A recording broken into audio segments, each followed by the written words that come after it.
At Okanagan Regional Libraries, we want to help you with your tech needs, which is why we've created this short video to show you how to get the BC vaccine card.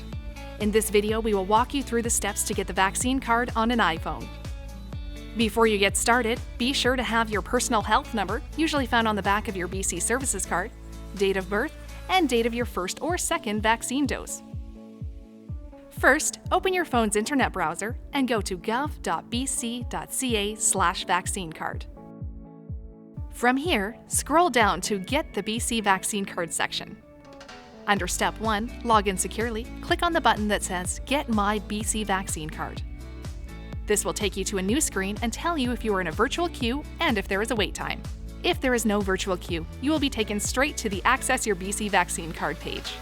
On this page, enter your personal health number, usually found on the back of your BC services card, your date of birth, and the date of your first or second vaccine, and then click Enter. Once this is complete, you will see your vaccine card on the screen. It will contain information about your vaccination status and a QR code that is unique to you. A QR code is a square black and white image that looks a bit like a barcode. Your QR code may be scanned by certain businesses to verify your status. Businesses will also want to verify your identity by seeing your government ID. To save your BC vaccine card right on your iPhone, click the button that says Save a Copy. Tap and hold the image to save the image to your photos. To view your vaccine card, navigate to your photo gallery. Since the vaccine card is a personal document, please do not share it with others or on social media.